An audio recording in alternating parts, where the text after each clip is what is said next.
नमस्कार दोस्तों, मैं doctor Shivalkar. Welcome to surgical lecture. जैसा कि आपको पता है, मैंने डिटेल में प्रोस्टेटिक इन्लार्जमेंट, बीपीएच, बढ़े हुए प्रोस्टेट, बिनाइन प्रोस्टेटिक हाइपरप्लेसिया के बारे में डिटेल में उसके साइज, शेप, सिम्टम्स, लक्षण, इन्वेस्टिगेशन, जांच, ट्रीटमेंट, उपचार के बारे में प्रीवियस वीडियो में मैं डिस्कस कर दिया था। अगर वीडियो नहीं देखे हैं तो देख लीजिए, क्योंकि बीपीएच मोस्ट कॉमन है। और आज मैं प्रोस्टेट कैंसर और प्रोस्टेट के बारे में डिटेल में डिस्कस करने जा रहा हूं। क्योंकि प्रोस्टेट को जो मैं डिस्कस कर रहा हूं तो उसके कैंसर के बारे में, उसके कार्सिनोमा के बारे में भी डिस्कस करना ज़रूरी है। हालांकि प्रोस्टेट कैंसर एक कॉम्प्लिकेटेड टॉपिक है, तो मैं इसे सिंप्लीफाई वे में समझाने की कोशिश करता हूं। उसका मैनेजमेंट, उसका ट्रीटमेंट, उसका लक्षण, उसका सिम्टम्स, उसका उपचार क्या है और हम कैसे करते हैं, क्योंकि हेल्थ इज वेल्थ, नॉलेज ही बचाव और इलाज है। चलिए टॉपिक को स्टार्ट करता हूं।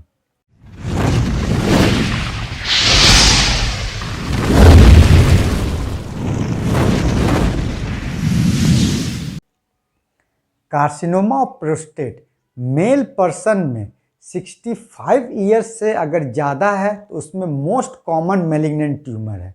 क्योंकि प्रोस्टेट मेल में ही पाया जाता है, इसीलिए 65 ईयर्स के बाद मेल पर्सन में ये मोस्ट कॉमन मैलिग्नेंट ट्यूमर है।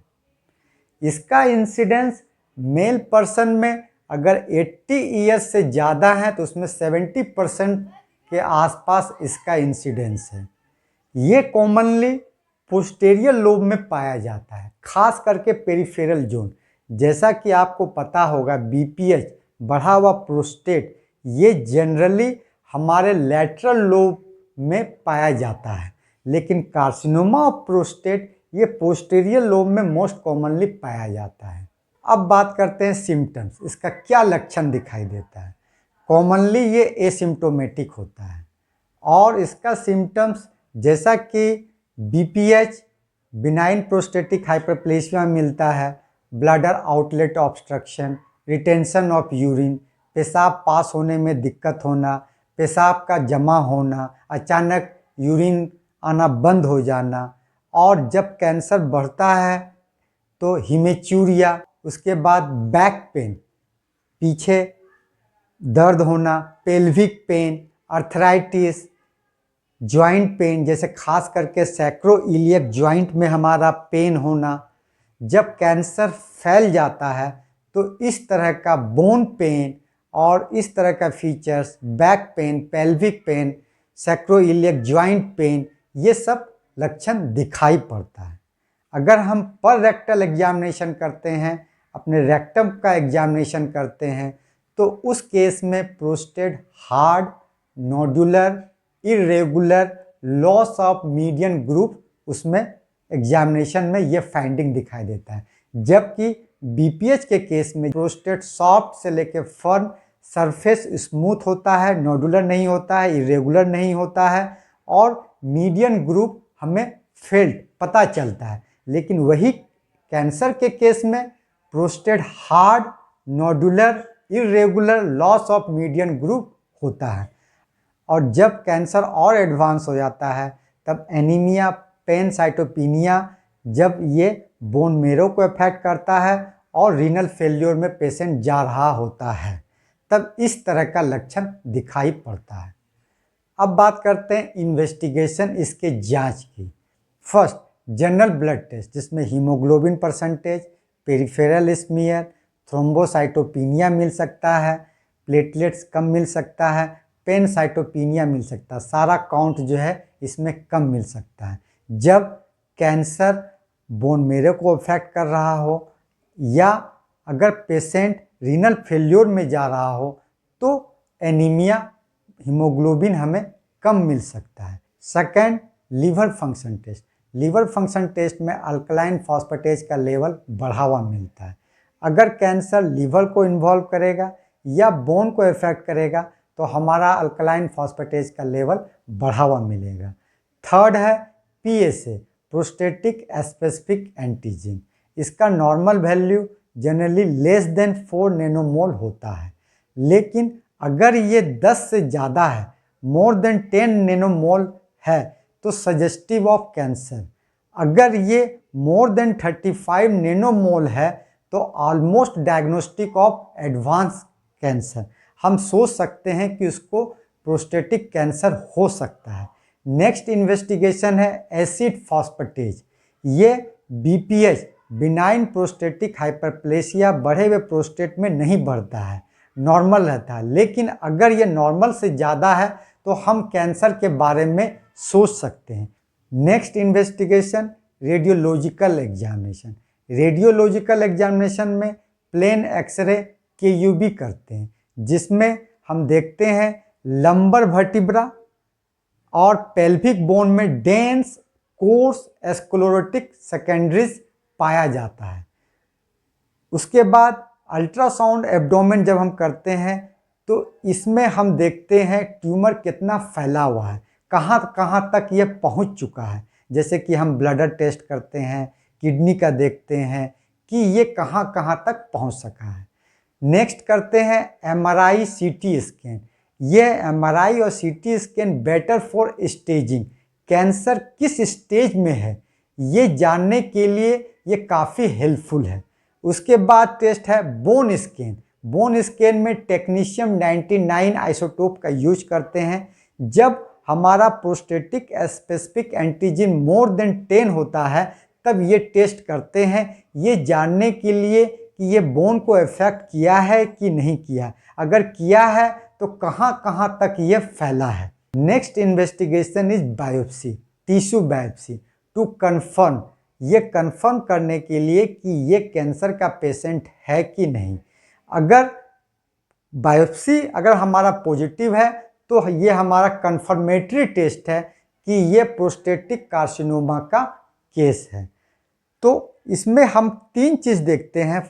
फॉर स्क्रीनिंग हम PSA टेस्ट कराते हैं। अगर PSA हमारा लेस देन 4 नैनोमोल है तो हम सोचते हैं कि ये बिनाइन प्रोस्टेटिक हाइपरप्लेसिया का केस है, लेकिन वहीं अगर PSA मोर देन 35 है तो हम सोच सकते हैं कि ये कैंसर का पेशेंट हो सकता है। इसीलिए फॉर स्क्रीनिंग ये PSA टेस्ट कराते हैं। फॉर डायग्नोसिस टू कंफर्म हम बायोप्सी कराते हैं। अगर हमें कैंसर को कंफर्म करना है, डायग्नोसिस कंफर्म करना है तो हम बायोप्सी टेस्ट कराते हैं। एंड फॉर स्टेजिंग कि कैंसर किस स्टेज में है तो उस केस में हम MRI CT scan radio isotope technetium 99 का हम यूज करते हैं। तो इस तरह से for screening PSA test, for confirmation of diagnosis biopsy, for staging MRI CT scan and radio isotope scan का यूज करते हैं। अब बात करते हैं ट्रीटमेंट और उपचार। तो ट्रीटमेंट जानने से पहले ये जानना जरूरी है कि कैंसर किस स्टेज में है। तो स्टेजिंग के लिए TNM क्लासिफिकेशन का हम यूज करते हैं। तो TNM क्लासिफिकेशन हमारा इस प्रकार से है। पहला आता है T1। TNM incidentally confirm carcinoma after prostatectomy, मतलब पहले से पता नहीं रहता, जब प्रोस्टेट का ऑपरेशन प्रोस्टेक्टोमी करते हैं तो उसके टेस्ट से पता चलता है कि इसमें कैंसर का सेल्स है। तो वही चीज़ है incidentally confirm carcinoma after prostatectomy. Then T1A tumour occupying less than 5% of specimen, मतलब अगर उस स्पेसिमेन में ट्यूमर अगर लेस देन 5% एरिया को इन्वॉल्व कर रहा है तो उसे T1A कहेंगे। T1B क्या हुआ? Tumour occupying more than 5% of specimen, अगर उस स्पेसिमेन में अगर ट्यूमर मोर देन 5% एरिया को इन्वॉल्व कर रहा है उसे T1B कहेंगे। Then T1C, what is T1C? Impalpable but suspicious by high PSA, मतलब हम जब पर रेक्टल एग्जामिनेशन कर रहे हैं तो तो उसमें हमें पता नहीं चल रहा है कि कैंसर है, लेकिन जब हम पीएसए करा रहे हैं तो उसका वैल्यू काफ़ी हाई है, मोर देन 35 नैनोमोल से भी ज़्यादा है। तो हम सोच सकते हैं कि ये सस्पिशियस केस है। देन T2 में रेक्टल एग्जामिनेशन में नोडुलर फाइंडिंग पाया जाता है। जब हम रेक्टल एग्जामिनेशन कर रहे हैं उसमें नोड्यूल पाया जाता है। देन T3 का मतलब क्या हुआ, tumour extends through capsule to seminal vesicles, मतलब ट्यूमर हमारा कैप्सूल से एक्सटेंड करके सेमिनल वेसिकल्स एरिया में पहुंच चुका है। Then T4 tumour fixed and spread to adjacent structures, मतलब ट्यूमर फिक्स्ड है और वह एडजेसेंट स्ट्रक्चर को भी इन्वॉल्व कर रहा है सेमिनल वेसिकल्स के अलावा, जैसे कि बगल में रेक्टम है, ब्लैडर है और भी बहुत सारा स्ट्रक्चर है, वहाँ पर वो फैल चुका है। तो T1 से लेके T1C को हम ऑकल्ट बोलते हैं, इसमें छिपा हुआ रहता है। T2 को स्टेज 1 कार्सिनोमा बोलते हैं, T3 को स्टेज 2 एंड स्टेज 3 कार्सिनोमा बोलते हैं, T4 को हम स्टेज 4 कार्सिनोमा बोलते हैं। नॉट ट्रीटमेंट उपचार प्रोस्टेट कैंसर का डिपेंड्स करता है, फर्स्ट डिजीज किस स्टेज में है, कैंसर किस स्टेज में है। तो स्टेज के बारे में तो मैंने डिस्कस कर लिया, आपको पता चल जाए कि ये किस स्टेज में है। सेकंड, पेशेंट का लाइफ एक्सपेक्टेंसी, पेशेंट कितना दिन जिएगा। थर्ड, पेशेंट प्रीफरेंस, पेशेंट का चॉइस क्या है कि वो किस तरह का ट्रीटमेंट ले। फर्स्ट सिनेरियो, अगर cancer T1A and T1B stage में है, कहने का मतलब अगर पेशेंट T1A और T1B स्टेज में है तो इस केस में हम ट्रीटमेंट डिपेंड्स करता है। अगर पेशेंट का एज 70 साल से कम है, लेस देन 70 ईयर्स है, वह 10 से ज़्यादा साल तक जी सकता है, मतलब पेशेंट अभी भी यंग है, तो उस केस में रेडिकल प्रोस्टेक्टोमी करते हैं। तो इस रेडिकल प्रोस्टेक्टोमी में क्या करते हैं, removal of prostate down to the distal sphincter, मतलब प्रोस्टेट को हम रिमूव कर देते हैं डिस्टल स्फिंक्टर के नीचे तक, और साथ में सेमिनल वेसिकल्स को भी हम हटा देते हैं। तो जब हम इस तरह का काट छांट करते हैं तो हमारा ब्लैडर का नेक भी डिस्टर्ब होता है, तो ब्लैडर के नेक को हम रिपेयर करते हैं और वहाँ से जो हमारा लोअर यूरेथ्रा है उसको हम ब्लैडर नेक से जोड़ देते हैं और सारा हम प्रोस्टेट के आसपास का एरिया को काट छांट करके निकाल देते हैं, जिसे हम रेडिकल प्रोस्टेक्टोमी कहते हैं। अगर हमारा पेशेंट का एज मोर देन 70 ईयर्स है, 70 साल से ज़्यादा है, वो ज़्यादा दिन जिंदा नहीं रह सकता, तो उस केस में हम रेडिकल प्रोस्टेक्टोमी नहीं करते हैं। उस केस में हम कंजर्वेटिव थेरेपी, कहने का मतलब हम उसको रेडियोथेरेपी करते हैं। तो रेडियोथेरेपी में हम EBRT, that is external beam radiotherapy का यूज करते हैं। एक्सटर्नल बीम रेडियोथेरेपी हम ट्रांसरेक्टल अल्ट्रासाउंड गाइडेड करते हैं। सेकंड है ब्रेकीथेरेपी। ब्रेकीथेरेपी में रेडियो एक्टिव सीड्स परमानेंटली हम प्रोस्टेट में इम्प्लांट कर देते हैं, जिसमें हमारा आयोडीन 125, पैलेडियम 103 आइसोटोप्स का यूज करते हैं। इसी केस में अगर एज मोर देन 70 ईयर्स है और ऑब्स्ट्रक्टिव फीचर्स हैं, पेशाब होने में दिक्कत हो रही है, ऑब्स्ट्रक्शन बहुत ज़्यादा है, तो उस केस में हम TURP प्लस रेडियोथेरेपी हम करते हैं। नाउ सेकेंड सिनेरियो, अगर patient T1C and T2 stage में है, कहने का मतलब patient T1C and T2 stage में है, तो उस केस में हम ट्रीटमेंट क्या करते हैं, तो उसमें भी हम दो चीज़ देखते हैं। अगर पेशेंट का एज लेस देन 70 ईयर्स है तो हम उसमें रेडिकल प्रोस्टेक्टोमी करेंगे, सारा प्रोस्टेट का एरिया, प्रोस्टेट और प्रोस्टेट के आसपास के एरिया को हम हटा देंगे और साथ में हम रेडियोथेरेपी उसको दे भी सकते हैं, नहीं भी दे सकते। वो देखते हैं कि बीमारी अभी पूरा क्योर हुआ है कि नहीं है। अगर नहीं हुआ है तो हम रेडियोथेरेपी दे देंगे। अगर देखेंगे कि नहीं रेडिकल प्रोस्टेक्टोमी में ही काम चल गया है तो उस केस में हम रेडियोथेरेपी नहीं भी दे सकते हैं। सेकेंड कंडीशन आ सकता है कि जब उसका एज, पेशेंट का एज मोर देन 70 ईयर्स है तो उस केस में हम मतलब पेशेंट हमारा ज़्यादा दिन जिंदा नहीं रह पाएगा, तो उस केस में हम conservative treatment radiotherapy plus minus hormone therapy देते हैं। मतलब रेडियोथेरेपी तो देंगे ही और पेशेंट के कंडीशन और उसका पेशेंट के बीमारी को देखते हुए चाहे तो हम हार्मोन थेरेपी उसको देंगे या हार्मोन थेरेपी उसको नहीं देंगे।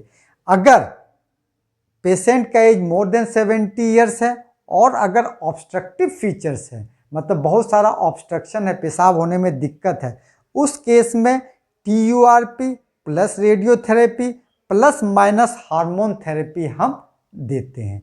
अब थर्ड सिनेरियो क्या हो सकता है, अगर पेशेंट लोकली एडवांस्ड है, मतलब कैंसर ज़्यादा दूर तक नहीं फैला है, T3 एंड T4 केस में है, T3 एंड T4 केस में, तो उस केस में ट्रीटमेंट हम एंड्रोजन एब्लेशन और साथ में रेडियोथेरेपी हम देते हैं। तो एंड्रोजन एब्लेशन और साथ में हम रेडियोथेरेपी देते हैं। अगर ऑब्स्ट्रक्टिव फीचर्स है तो उस केस में हम TURP करते हैं प्लस एंड्रोजन एब्लेशन और साथ में हम रेडियोथेरेपी देते हैं। मतलब locally advance T3 and T4 के केस में, लोकली एडवांस के केस में एंड्रोजन एब्लेशन और साथ में रेडियोथेरेपी हम देते हैं। अगर ऑब्स्ट्रक्टिव है तो TURP करते हैं और एंड्रोजन एब्लेशन एंड रेडियोथेरेपी हम देते हैं। यहाँ बात कर लेते हैं what is androgen ablation. Androgen ablation से क्या समझते हैं, एंड्रोजन एब्लेशन में क्या करते हैं। इसमें क्या है, नाम से ये androgen ablation, source of testosterone को हम ख़त्म कर देते हैं और उसे बंद कर देते हैं। मतलब टेस्टोस्टेरोन ना निकले, टेस्टोस्टेरोन ना बढ़े, हम उसके सोर्स को ख़त्म कर देते हैं। तो वो कैसे करते हैं, उसका दो तरीका है। चाहे तो फर्स्ट टेस्टोस्टेरोन टेस्टिस से निकलता है तो टेस्टिस को ही काट कर अलग कर देते हैं, जिसे बायलैटरल ऑर्किडेक्टोमी कहते हैं। सेकंड तरीका है मेडिसिन द्वारा, दवा के द्वारा। तो मेडिसिन के द्वारा हम टेस्टोस्टेरोन को घटा देते हैं, ख़त्म कर देते हैं।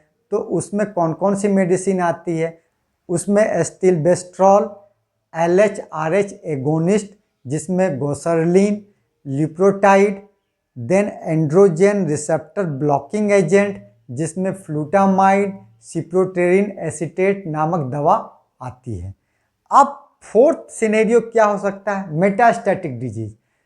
कैंसर बॉडी में फैल चुका है, पूरे जगह जगह फैल चुका है, तो उस केस में हम सिस्टमिक कीमोथेरेपी साथ में डोसीटैक्सिल प्लस एंड्रोजन एब्लेशन देते हैं। In case of obstructive features हम TURP करते हैं, कीमोथेरेपी देते हैं, डोसीटैक्सिल प्लस एंड्रोजन एब्लेशन करते हैं। ट्रीटमेंट ऑफ मेटास्टैटिक डिजीज, मतलब कैंसर बॉडी में फैल चुका है, तो उसमें हम systemic chemotherapy with docetaxel plus androgen ablation करते हैं। और उसमें अगर ऑब्स्ट्रक्टिव फीचर्स है तो TURP करते हैं, साथ में systemic chemotherapy with docetaxel plus androgen ablation देते हैं। अब यहाँ पे बात कर लेते हैं in case of T3 T4 locally advanced cancer ज़्यादा फैला नहीं है, आसपास ही है, लोकली ही है, उस केस में सिम्टोमेटिक पेन रिलीफ के लिए, पैलिएटिव ट्रीटमेंट के लिए हम उस केस में IV radioactive substance strontium 89 हम यूज करते हैं। It is good bone seeking isotopes, ये अच्छा काम करता है पैलिएटिव ट्रीटमेंट पेन रिलीफ के लिए। तो इस तरह से मैंने कार्सिनोमा ऑफ प्रोस्टेट के बारे में इजी वे में समझा दिया। हालांकि ये काफ़ी कॉम्प्लिकेटेड टॉपिक है, तो मैं इसे इजी वे में उसके ट्रीटमेंट के बारे में डिस्कस कर दिया। अगर कोई प्रॉब्लम है कमेंट बॉक्स में लिखिए। अदरवाइज मिलते हैं नेक्स्ट यूजफुल वीडियो के साथ। Be happy, be healthy. Thank you, धन्यवाद।